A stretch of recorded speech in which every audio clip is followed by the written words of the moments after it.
The hell you doing up there? It said history and preview last capture. I was just curious. Yeah, your curiosity's gonna get us killed. Chiron held his hands up for a moment before looking back at the large ball hanging from the first level in the other room.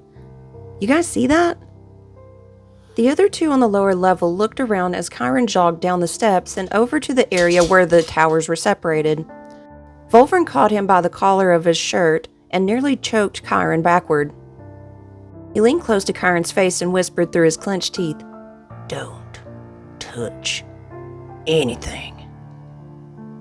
Chiron nodded as Wolfram released his shirt.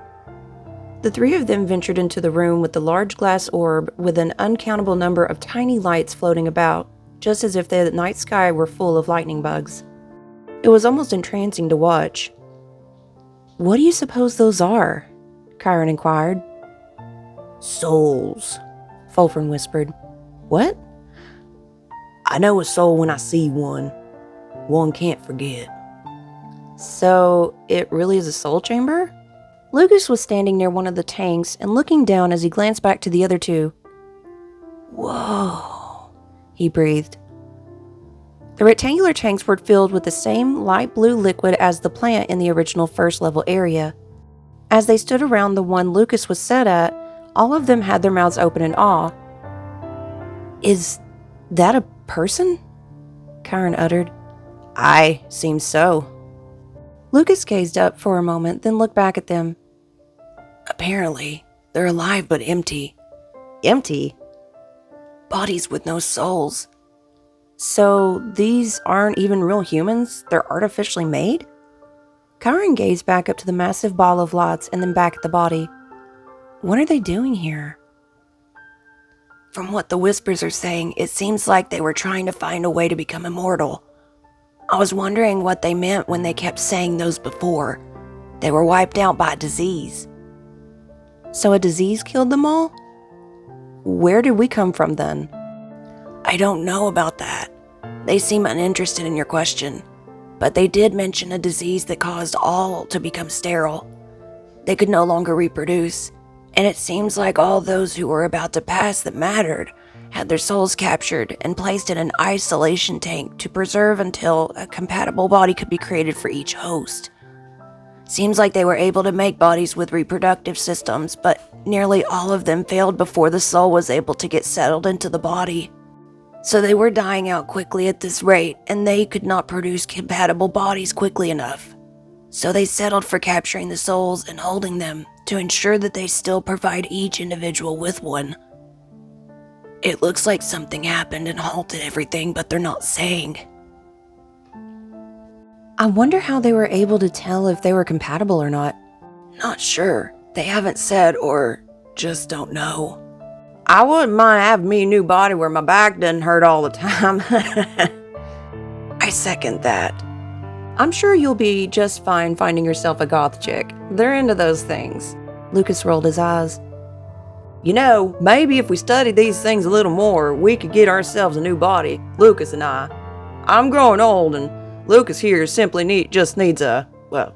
Their heads shot up when they heard a distant screaming coming from somewhere in the facility underground. They looked at one another and scrutinized. What was that? Something we probably shouldn't mess with. But she might know something about this, Chiron suggested as he referred to the room that they stood in. Shit, Chiron, why'd you have to say that? Come on, be careful and tread lightly. They exited the hidden room and back into the main area where the AI was located. Hey, 8 Buick, what was that scream?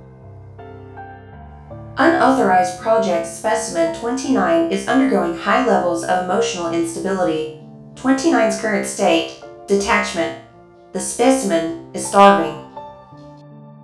Chiron looked to the others and then back to the AI. Where's 29 located? Location of unauthorized Project Specimen 29 is currently located in the Hostility Holding Chamber. I bet that's the last door we never did check. Wolfram said as he approached it. Wish we could get rid of that rotten smell. Decontamination of corpse in process. Please stand by and apply clearance while area is sterilized. Well, that was easy, Wolfram chuckled. Thanks, Screen. They all approached the door as Wolfram opened it. It was a stairwell leading down a poorly lit way. Instead of metal, there was brick laid out. Ancient moss-ridden brick, in fact.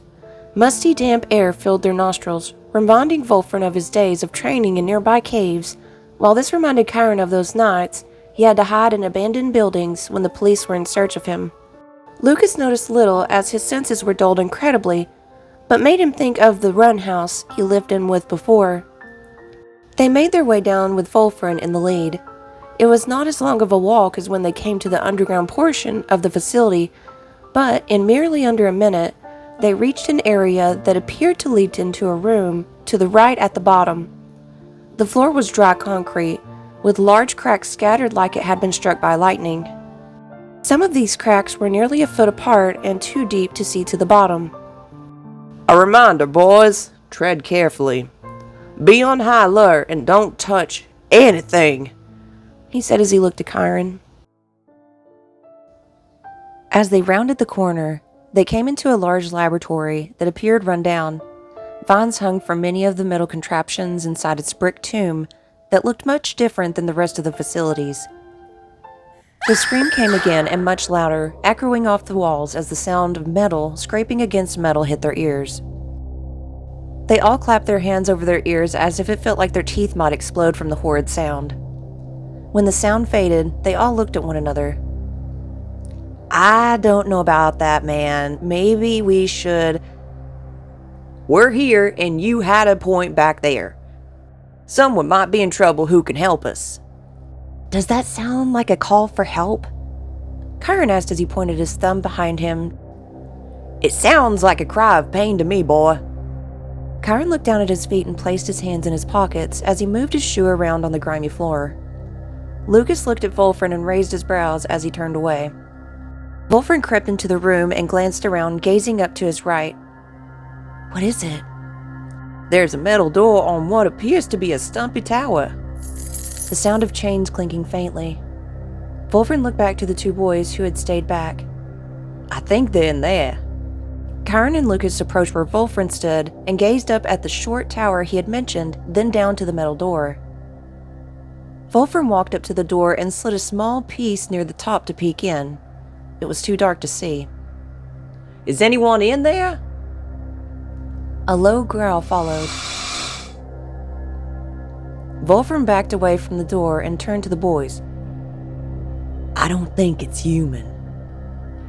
Ignorant man, a soft voice said. They all turned to the door as they exchanged looks. Excuse me for the confusion. May I ask who you are? A tortured soul that's been trapped here for many ages. Do you have a name? Which? The name given at birth or my new name? Wolfram furrowed his brows as he glanced at the boys. Well, I suppose both. My birth name is Emily. My new name is PS29. Why do you have two names? PS29 was given to me when I was captured and brought here. Who captured you? He called himself Savior. Well, where is he now? There was a moment of silence followed by the light clink of chains. I don't know. I've been here alone long enough to nearly starve. When we arrived, we found a man in the closet up the stairs near this room. Would that possibly be him?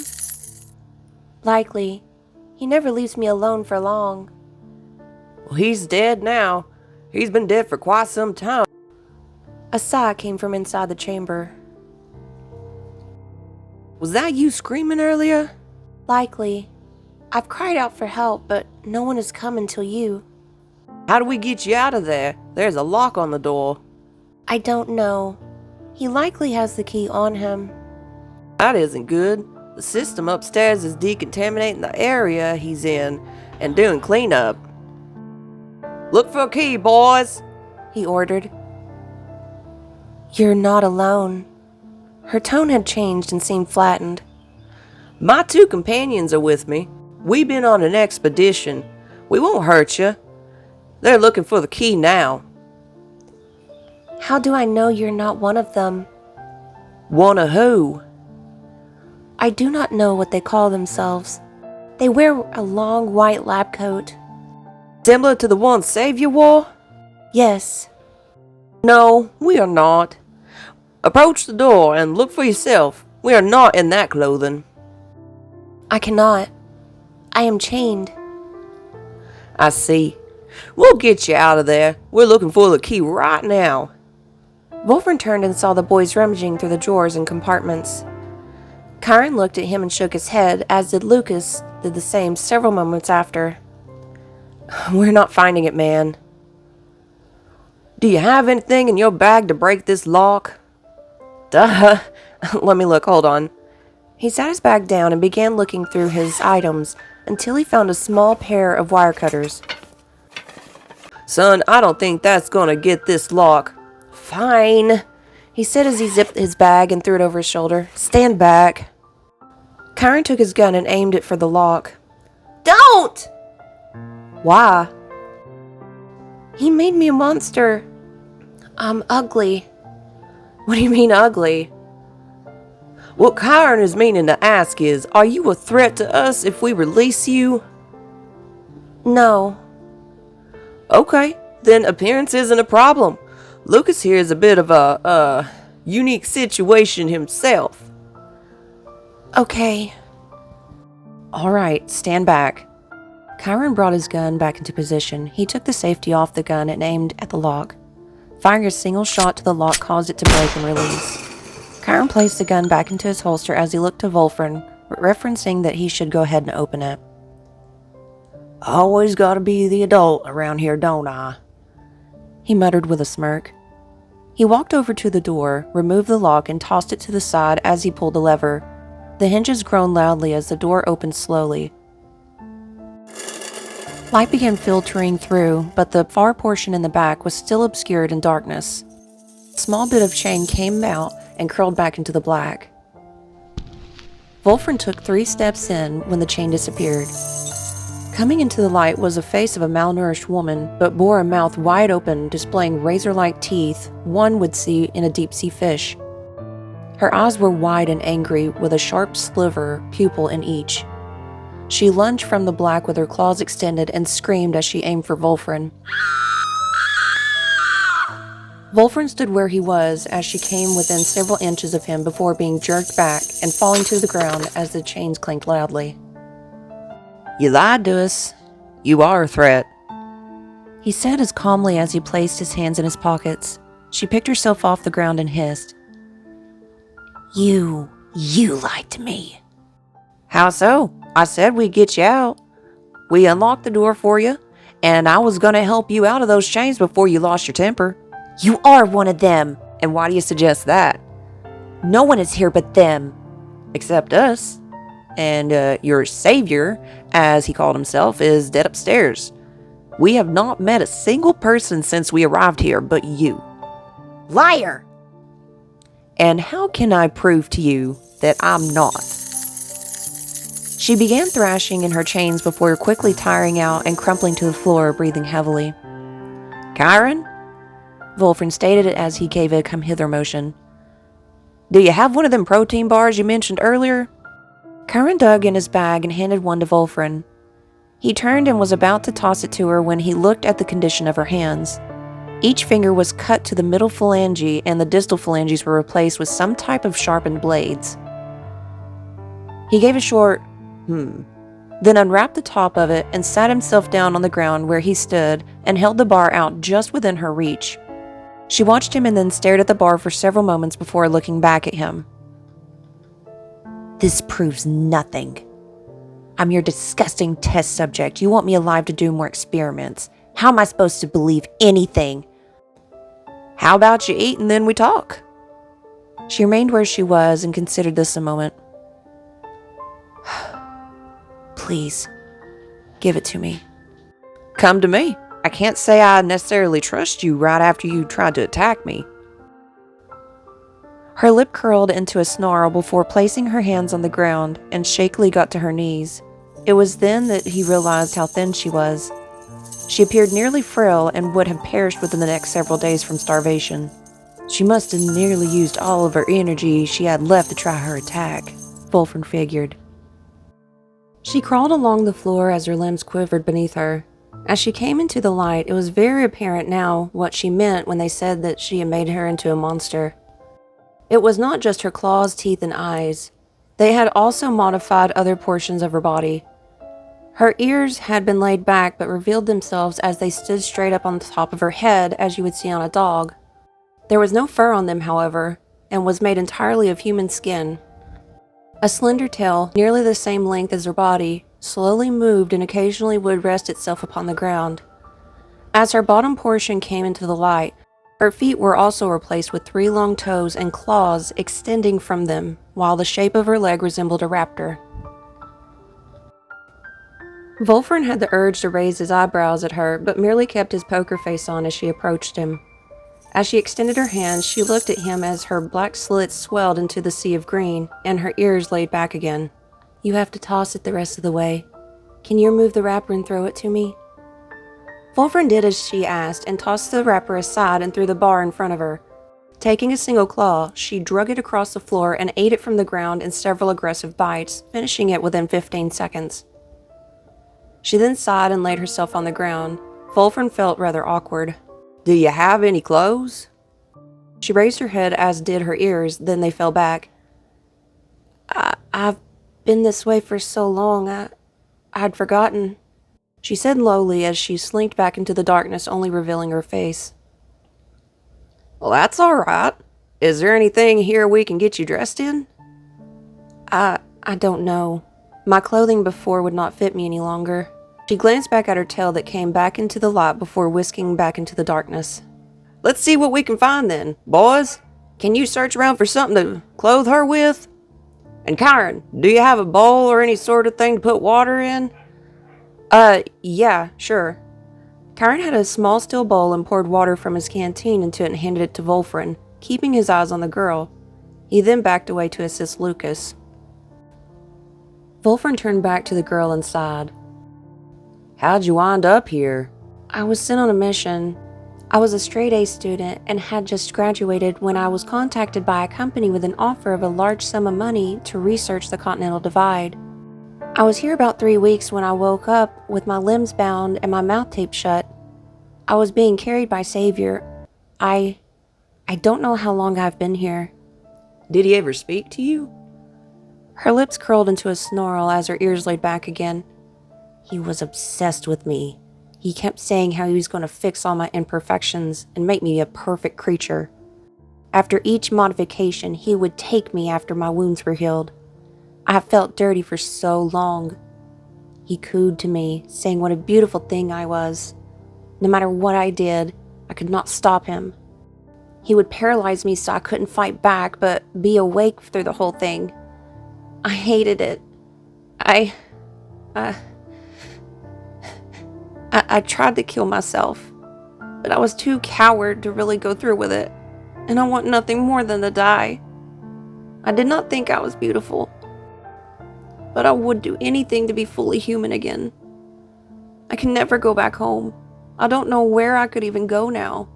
If the government found me, they would experiment on me too. I'm at a dead end. I have nothing.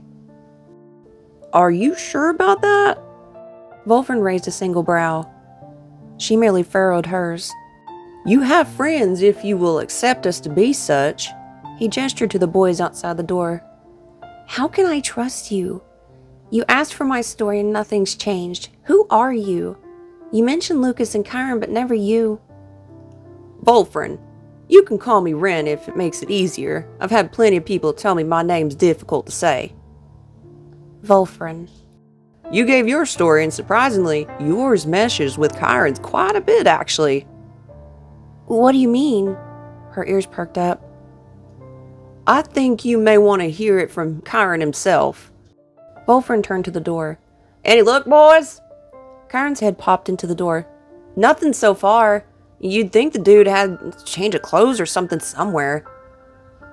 Come sit by me a minute. Chiron furrowed his brow. Why?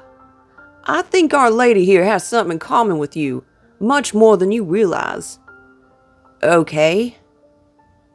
Come sit, you slow son of a bitch. Just sit. Chiron took his seat next to Wolfrin. Emily and Chiron simply stared at one another in silence. Do I need to break the ice for you youngins? So, Chiron began, what is it that you have in common with me? I don't know. Wolfrin said we did, but not what part. Tell him how you got here. You can leave out the sensitive items. Well, I was offered to go on a mission across the Continental Divide. What? Chiron nearly shouted as he sat up straight. She turned her head and eyed him carefully. Who sent you to do this? How long ago was it? The Continental Biology Global Center, and I don't know. I've been here for so long. Chiron's head tilted slowly to face Wolfrin as he gave a smirk and raised his brows. Aren't you glad we came anyway? Your intuition was right. What does this mean? I was deployed just about a month ago from them. She looked to the ground a moment before meeting his eyes again as a single tear ran down her face. They pronounced me dead then. It's been longer than 3 months, at least, if they sent you. I'm sorry. She said nothing but removed her eyes from him and back to the ground again as the tear fell. Found something? Lucas said as he poked his head in, holding what appeared to be an assortment of cloth bandages. One fell from his grasp and unraveled across the floor. Oops, sorry. Come on, Lucas. The water's fine. Wolfrin said as he gave him a waving motion. Not sure if you heard, but this little lady here was employed by the same company as Chiron's. Oh, yeah? Here's this. I don't know what good it will do, but that's all I was able to find. They turned back to Emily, but she had slipped back out of sight. What's wrong? Is he a zombie? There was a quiver in her voice. Wolfrin roared with laughter, startling the boys. I guess you could say that. He's got his mind, though, and he doesn't want to eat you. What's wrong with him? Now, that's not very nice. Lucas jested as he put his hands on his sides. You're one to talk, Missy. She said nothing. I know. I look awful. I can't help it, Lucas said as he looked down at his feet. Chains rustled lightly as her face came slowly back into view again. I'm sorry for you and me too. Here, take this and get dressed, Lucas said as he was about to toss it before Wolfrin took his arm. Wait, son. Emily, can you dress yourself? The boys both looked at Wolfrin. Huh?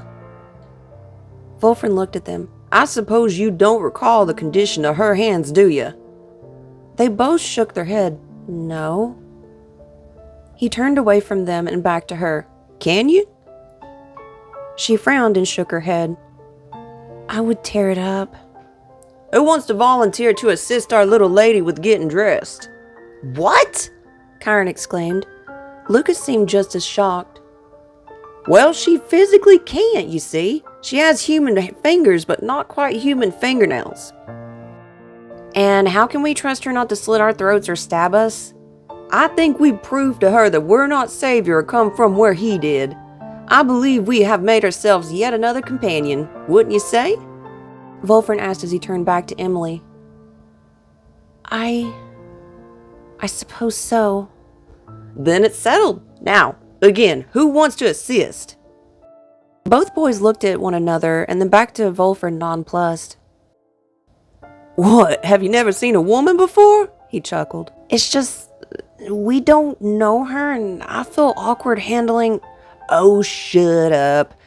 Who are you comfortable with doing it, Emily? Why don't we let you decide? She looked at them and then lowered her head. You? Alrighty then. He groaned as he got to his feet and took the rolls from Lucas. You'll have to come into the light so I can see enough to put 'em on at least.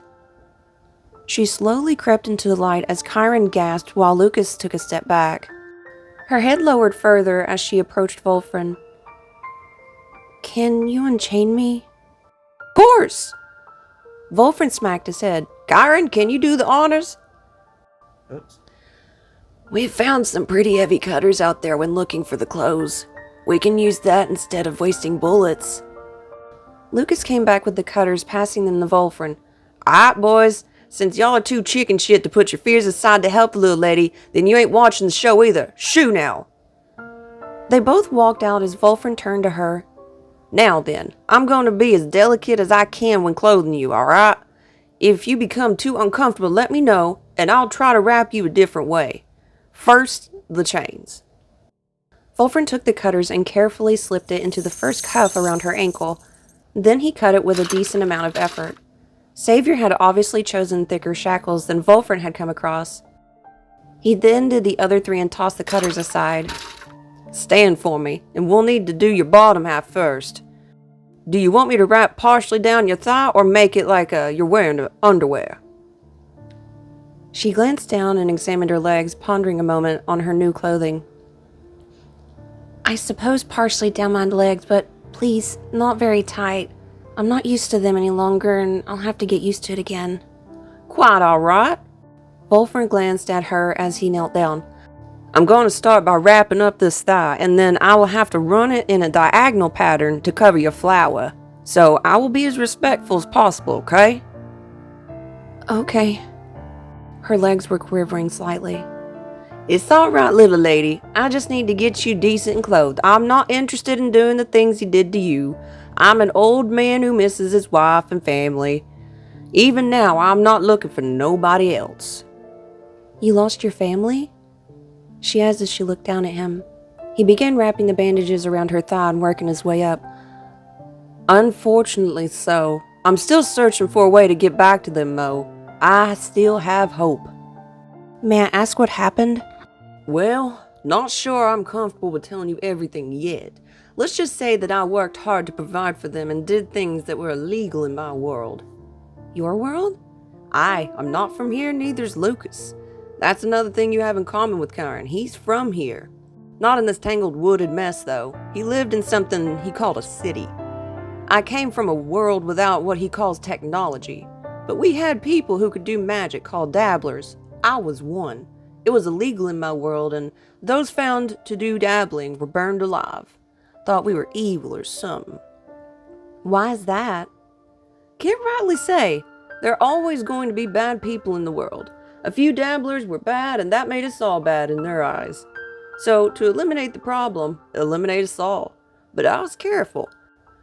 I did not practice, but when I was in my own home, in the cellar, or when I was far out in the woods where I could open a portal and travel and sell, collect and sell, that's how I made a living. Alright, I have to do that diagonal pattern now on your flower. I will be as careful as I can. He ran the bandages from the top of her hip and then came down diagonally across her flower gently, then began wrapping it across her buttocks before doing it again on the other side. He frowned as he tried to be as docile as possible when she winced, but he had to cover her bruises. They were healing, however. The discoloration was tinted in purple, yellow, and green. Sorry, lass, but I gotta make sure they don't just come right off either. It's okay, she breathed after another wince. So what happened? Well, out on my last run, I made a mistake when opening my last portal. I can't say I rightly know what happened. I lost some of the ingredients required to open the portals. However, I have been stuck here for what Chiron seems to be over 100 years. This world ages me much slower than mine, but that also means that my family has been gone even longer than I thought. Other portals started opening in the other worlds and letting other things pass over, particularly here. All the creatures here are from other worlds. Lucas, Chiron, and I need to sit down and talk with you when we get out of here so you can fill in the rest.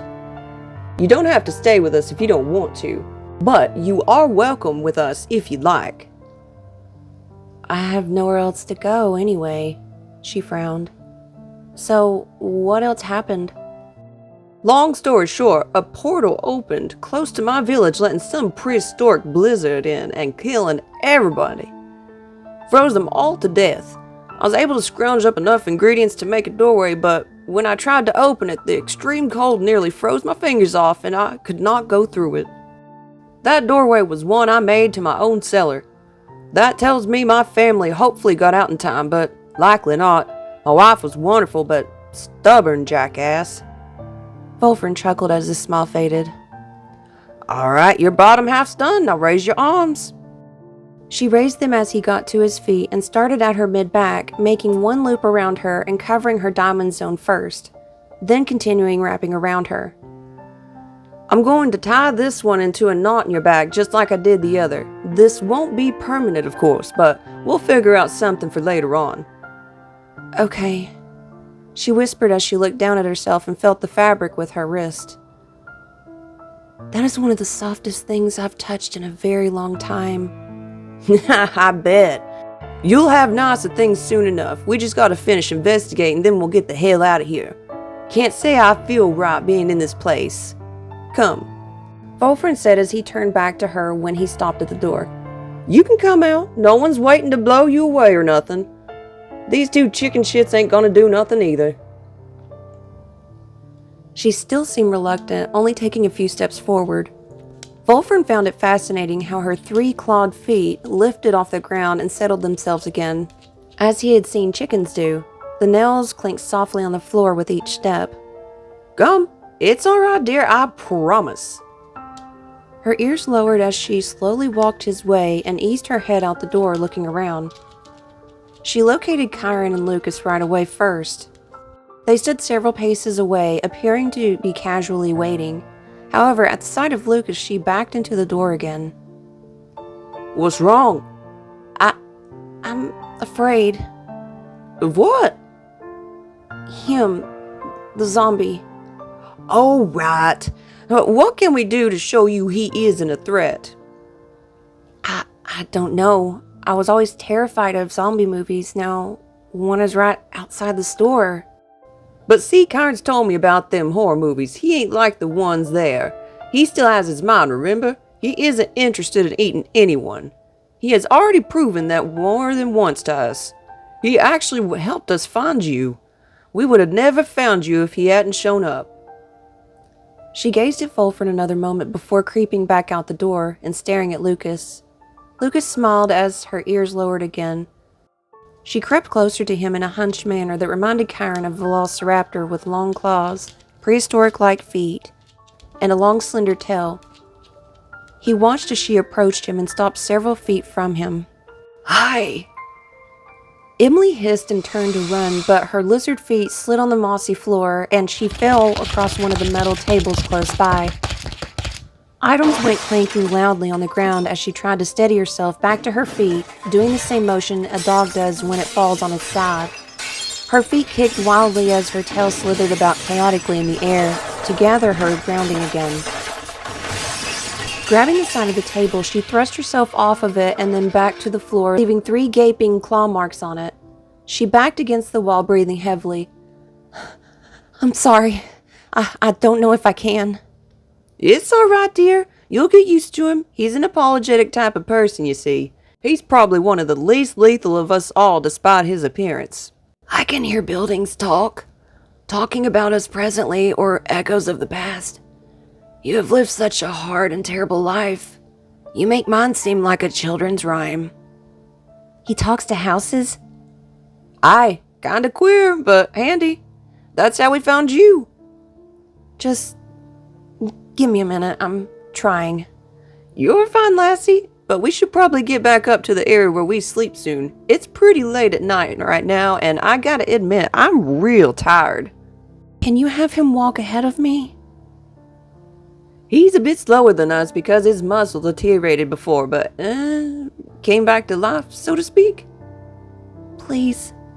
As long as you all don't mind checking out my sweet tush, I can. Lucas smiled. Attaboy. Lucas began walking towards the stairs as she moved several steps away from him. He made his way around the corner, then Wolfram and Kyron started. Come, we got more food up there where Kyron stays. I'm familiar with the facility up there. I can't wait to lay in a bed. Aye, this old man's fate of killing him. They all made their way back up the flight of stairs, coming back to the AI system, saying that the decontamination process was completed. Unauthorized specimen Project 29 detected in main lobby. Warning. Unauthorized specimen Project 29 detected in main lobby. The AI began blaring. Hey, Buick! Karen shouted, Stop! For authorization to cease warning, please provide the passcode. Soul capture! Access denied. Karen looked to Lucas, who was looking around, then back to Kyron. I can't hear anything for these sirens! Shit! Karen spat. Hey, Buick! What's the passcode? Classified. Will these sirens cease when 29 is gone? Sirens will cease once passcode is provided, or unauthorized specimen Project 29 has been removed from the main facility. Come on! Karen called. Emily, you need to go first since you're the quickest. We need to get out of here. Preview. But the zombie! Forget Lucas for now. We need to get the hell out of here. Wolfram jogged to the stairs, leading up, and pointed as she shot past him in a blur as he followed. Run as fast as you can, Lucas! Kyron called as he went behind him. Preview. Emily made it to the top before they were in the middle, while Lucas was lagging behind significantly. Hurry! Emily called. There's a door up here closing. The others picked up the pace while Lucas was several paces behind the others still. Kyron turned. Lucas, run! He can't, boy. He physically can't. Wolfram scalded. Help him. If I try, I might not make it as fast as your young body can. Shit. Kyron spit. He looked at Lucas and ran down towards him. He grabbed his wrist as the skin tried to slide off his bones. Ugh! Preview. Leave me, Kyron. It's not like I'll starve down here. I've been alone this long. Kyron looked at Lucas and then at the door as it was beginning to close. I'm sorry, man, he said as he bolted up the stairs. As Kyron mounted the stairs, Emily looked at them.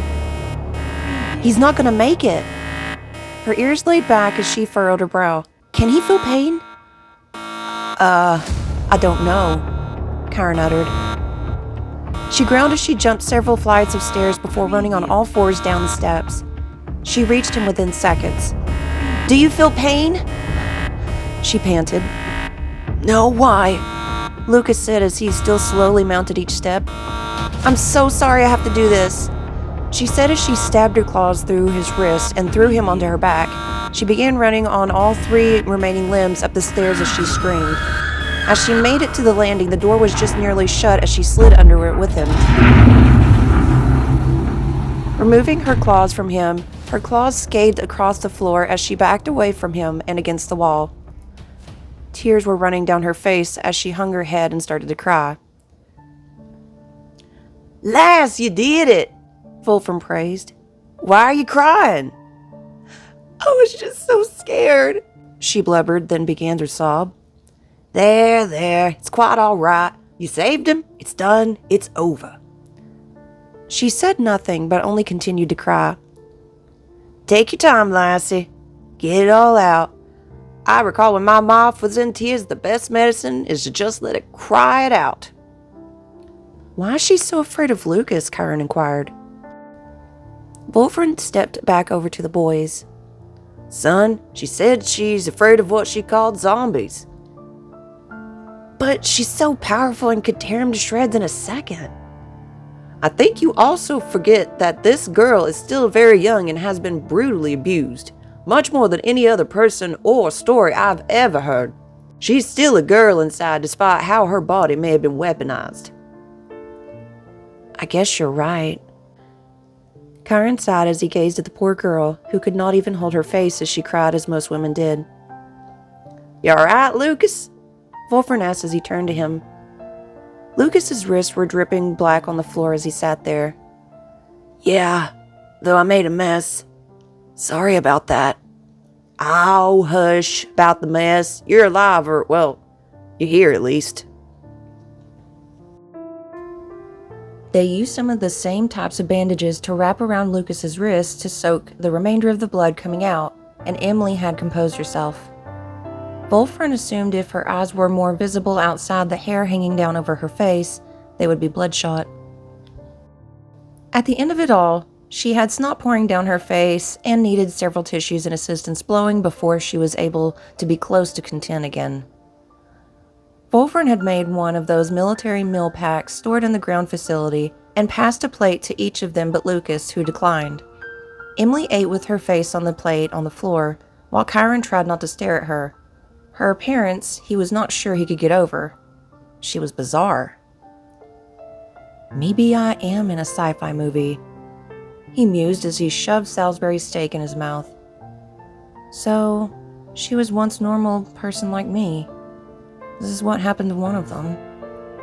He recalled the map where there was one close to the second facility on the map at the beginning of his journey.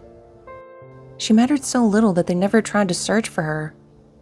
Then again, he thought as he remembered the danger they were all in, and now her. The lurking shadow, Carmen, was still out there and hunting for Wolfram. So we talk to her tomorrow? I think we all need a good sleep before we do much of anything. Chiron whispered to Wolfram, but noticed her ears shifted in their direction without delay in her eating. Aye, palaver if you will. We all do. We need to discuss our findings and see what we can come up with. Wolfram took another bite and chewed as he stared at the ceiling. I think it best we rest here for a few days. I know with her being so thin and weak, she needs to be treated like a human being for a while before we set off. Yeah. Chiron sighed as he continued watching her get brown gravy all over the front of her face but kept digging in aggressively. The mashed potatoes were the first wiped clean from the plate. He glanced over to Lucas.